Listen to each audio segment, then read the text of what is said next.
There were predictions of extra time and penalties before kick-off at McDiarmid Park, but in the event the outcome was clear-cut, but not in the home side's favour. Saints began in lively enough fashion. George O'Boyle did look in the mood, but 20 minutes into the tie, it was the Kirkcaldy side who took the lead. Jimmy Nicholl with the corner, and Colin Cameron whips the cross in for defender Shaun Dennis to score. A jubilant Dennis, he was only included due to the injury of Dave Neary. 10 minutes later, Rovers edged further ahead.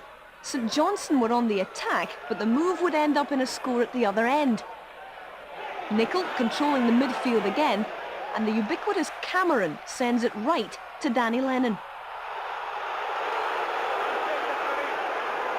Progress down the flank from him, and when the ball's sent in, it's deflected, and Cameron, again having made the run, sweeps it into the path of Ali Graham. His 5th goal of the season, the only one he hasn't scored with his head. Rovers 2 up within half an hour. Moments before the break, George O'Boyle passed up a great opportunity to put Saints back in the game. The flick on from Davenport, McInnesby's defensive error, and Scott Thompson comes to Rovers' rescue. But 5 minutes into the second period, Saints did find a way through. O'Boyle opening up the play, swinging it wide for Davenport on the left. And from Gary McGuinness's cross, ex-Dundee United man John O'Neill managed to pick his spot through Thompson's legs to make it 2-1. St Johnstone back in the quarter-final. A flowing second half saw the chances evenly spread. Raith Rovers turn now. Nicholl running through midfield.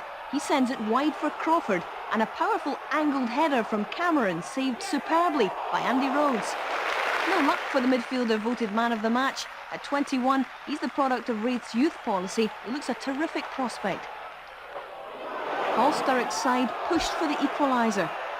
O'Boyle threads the ball through, and after it breaks for Peter Davenport, his first-time shot ricochets off the bar. The former Nottingham Forest and Manchester United striker desperately unlucky. But his side could consider themselves fortunate moments later. Crawford in the clear, and his cross waited perfectly for Ali Graham, who somehow contrives to fire his header wide, and you can tell how he felt about it. Disbelief from the Raith Rovers' travelling support, and St Johnstone still retained ambitions to level the score. They galloped upfield again, but must have realised it was Rovers' night when Kevin McGowan's effort hit the woodwork. And their suspicions were confirmed with 7 minutes left when Raith scored a marvellous breakaway goal. Danny Lennon mops up the St Johnstone attack and combines superbly with Cameron.